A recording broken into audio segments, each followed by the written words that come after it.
A list of the most influential people of all time wouldn't be complete without Sir Isaac Newton.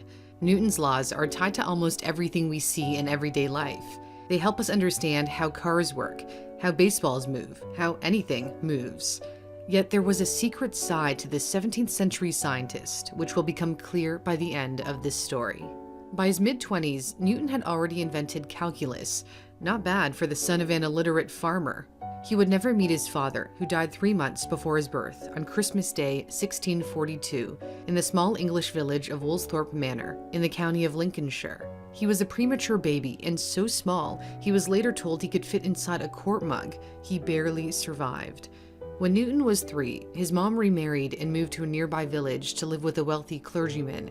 Newton was left behind in the care of his grandparents. That abandonment scarred him. Years later, he wrote a list of his sins, recalling an outburst from childhood, threatening my father and Mother Smith to burn them and the house over them. He was a curious child, more interested in mechanics than making friends. He carved this sundial as a 9-year-old. When he was 12, he enrolled at a local grammar school. His signature can still be seen by a windowsill of the King's School today. After the death of his stepdad, his mother tried to remove him from school so he could be a farmer, a prospect that he dreaded.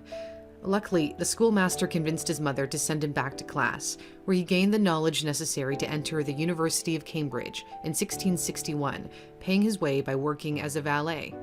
Although he studied the works of the ancient Greek philosophers, he questioned their theories, writing in his notebook in Latin, "Plato is my friend, Aristotle is my friend, but my best friend is truth." He vowed to find the truth through rigorous scientific experimentation. His time as an undergrad was unremarkable, but the extraordinary circumstances that happened next would set the stage for his greatest achievements.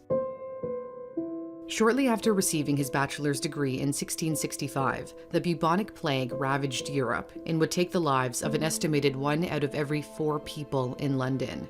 The pandemic forced Newton to work from his childhood home for the next 2 years and would lead to his most amazing breakthroughs. He used a prism to discover that white light and sunlight is made up of the colors of the rainbow. The widely held belief at the time was Aristotle's theory that color was a mix of black and white. To prove his theory, Newton built a reflecting telescope that used mirrors rather than lenses, leading to a more accurate image. That's a whole lot safer than the time he stuck a sewing needle into his eye socket to figure out if altering his eye shape would change his perception of color. Outside the family home was also an apple tree, the famous apple tree. Legend has it that Newton was sitting beneath the tree when an apple bonked him on the head, prompting him to think about gravity, the force that brings things down. There's no evidence to suggest the fruit actually fell on his head, but he did ask the question that helped unlock our understanding of the universe. Could the same force reach all the way to the moon? He reasoned that the same gravitational pull kept the moon orbiting around Earth rather than wandering off, and he believed this could also explain the movement of our planets in the solar system. The mathematics at the time wasn't sophisticated enough to determine the motion of these objects, so Newton invented his own form of math, calculus. There was a dispute over who actually invented calculus. When German mathematician Gottfried Leibniz published his paper on calculus in 1684, Newton claimed he'd done the same work 20 years earlier. The thing is, Newton was so secretive that he hadn't actually made his efforts public because he couldn't stand the scrutiny of his work. When Leibniz appealed to the Royal Society in London, Newton wielded his influence as the Scientific Academy's president to get it to side with him. Most historians agree that the two discovered calculus independently. In 1667, after the end of the plague, he returned to the university to continue his research as a fellow. He was a workaholic. Sometimes he'd forget to eat. Just 2 years later, while still in his mid-20s, he obtained one of the most prestigious academic posts in the world, the Lucasian Professor of Mathematics, later held by none other than Stephen Hawking. Yet he was indifferent to his students. One time when no one showed up for class, he is said to have lectured to an empty room. His true passion lay in research. In 1687, he published his masterpiece, The Mathematical Principles of Natural Philosophy, often referred to simply as Principia, one of the most important works ever written. This was his own first edition copy. It was here that he laid out his law of universal gravitation, as well as his 3 laws of motion. The first describes how an object acts when no force is acting upon it. For example, a rocket stays still until a force is applied to it. The second law tells us that the more mass an object has, the more force it'll take to move it. A larger rocket requires more fuel to make it accelerate. The final law states that for every action, there is a reaction. The engine produces hot exhaust gases which flow through the rear of the rocket. In reaction, a thrusting force is produced, pushing the rocket skywards. Newton may be considered one of the greatest scientists the world has ever known, yet he actually contributed more words to theology. Newton believed the Bible provided the code to the natural world, and by carefully studying the holy texts, he could predict the future. He believed the apocalypse would happen in the year 2060, with the caveat, it may end later, but I see no reason for its ending sooner. He foresaw a period marked by war and catastrophe, followed by the second coming of Christ and the beginning of a new divine era. His religious side was largely hidden from the public all the way until 1936, when Sotheby's auctioned off his theological manuscripts. They ended up in the hands of a Jewish scholar before being given to the State of Israel, 7,500 pages in Newton's own handwriting. He did hold unorthodox views of Christianity by rejecting the Trinity, the belief in the Father, Son, and the Holy Spirit, and also fought against the attempt by King James II to Catholicize the universities, which got him elected as a member of Parliament, where he served 2 brief terms.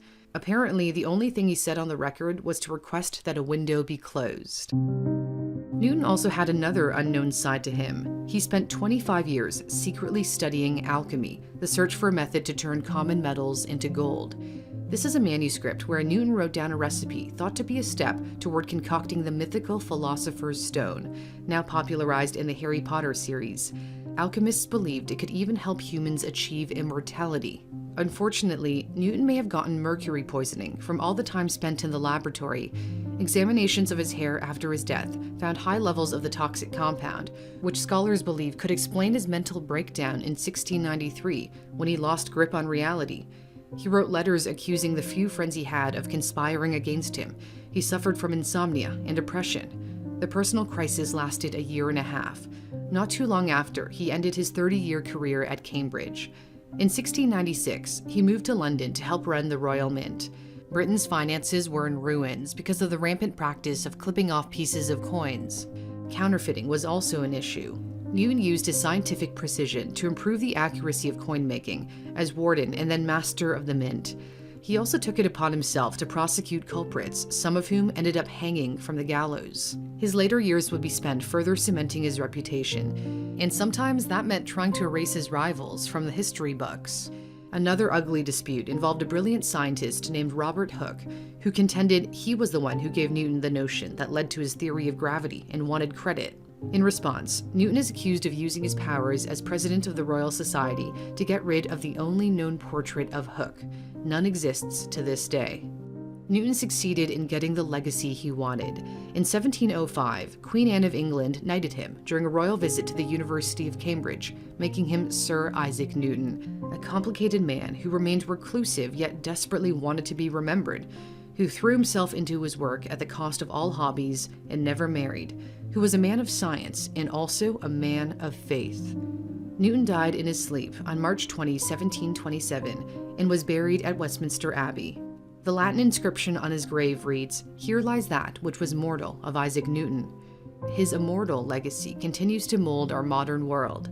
The English poet Alexander Pope was so moved by Newton's accomplishments, he wrote the famous epitaph, "Nature and nature's laws lay hid in night. God said, 'Let Newton be,' and all was light."